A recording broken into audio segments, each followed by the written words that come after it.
আপনি কি কখনো শুনেছেন এমন কোনো ডাক যা গভীর রাতে ভেসে আসে নদীর পাড় থেকে? শুনেছেন কি সেই রহস্যময় শব্দ? এরে, মাছ ধরবি?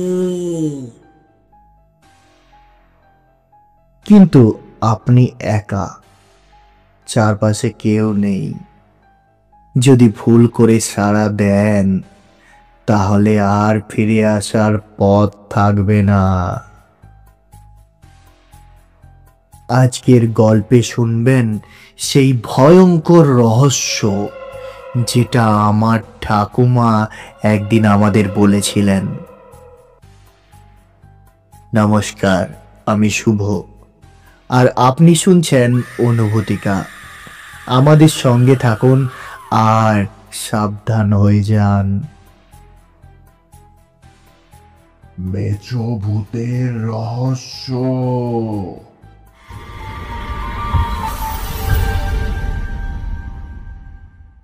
আমি তখন ছোট, ভূতের গল্প শুনতে খুব ভালোবাসতাম। ঠাকুমা প্রতিদিন রাতে আমাদের এক একটা নতুন গল্প শোনাতেন। সেদিনও আমরা সবাই মশারির মধ্যে গুটিসুটি মেরে বসেছি, আর ঠাকুমা ধীরে ধীরে বলতে শুরু করলেন। এই যে তোরা জানিস, নদীর ধারে বড় পুকুরের পাশে যারা মাছ ধরতে যেত তারা সবাই কি বেঁচে ফিরতো? আমি চমকে উঠে বললাম, মানে? সবাই ফিরতো না, কেউ কেউ থেকে যেত ওখানেই মেছো ভূত হয়ে। আমরা চুপ। বাতাসটা যেন আরো ভারী হয়ে উঠল।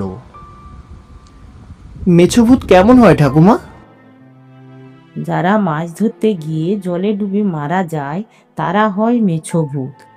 তাদের চোখ বড় বড়, শরীরে কাদার ছাপ, আর হাতটা অনেক লম্বা। জলের নিচ থেকে তারা হাত বাড়িয়ে টেনে নেয়।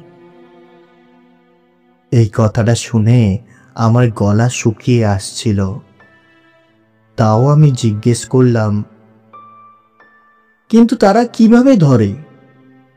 ঠাকুমা গভীর শ্বাস নিয়ে বললেন। তাহলে শোন এই সত্যি গল্পটা। তারপর ঠাকুমা গল্পটা বলেছিলেন।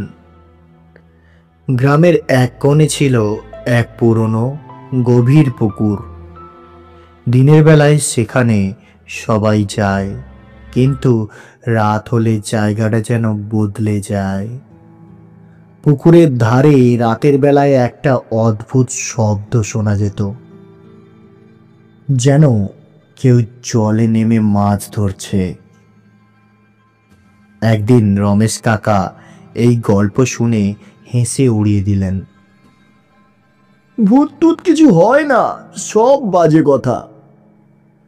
কিন্তু গ্রামের বুড়োরা বলল, রাতে গেলে বুঝবি।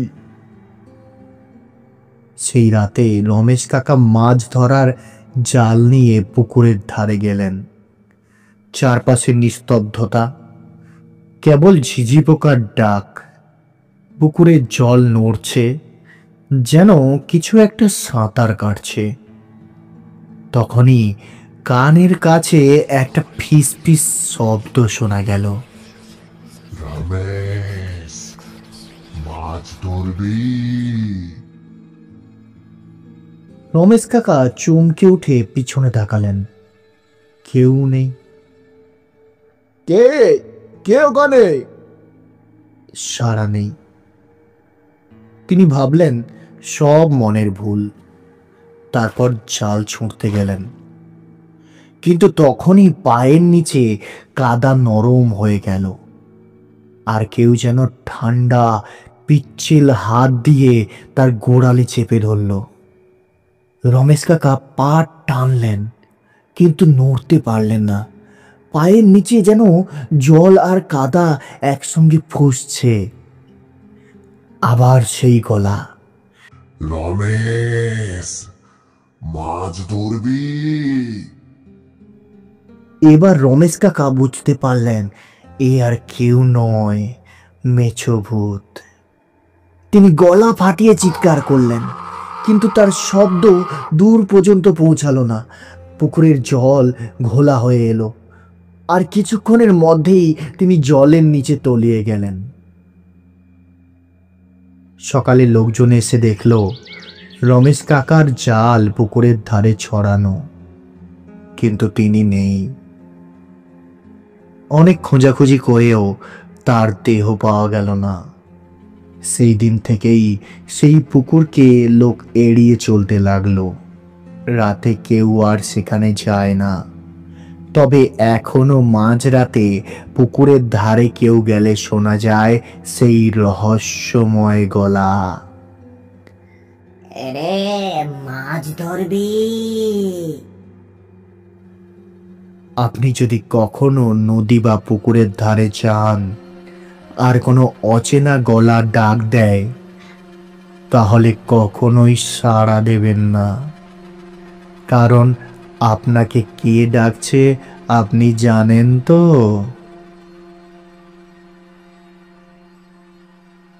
আপনারা শুনছিলেন অনুভূতিকা। আমি শুভ, গল্প লেখক আর গল্প কথক। যদি গল্প ভালো লেগে থাকে তাহলে লাইক, কমেন্ট এবং সাবস্ক্রাইব করতে ভুলবেন না। আর মনে রাখবেন, ভূত না থাকুক, ভয় কিন্তু সত্যিই আছে।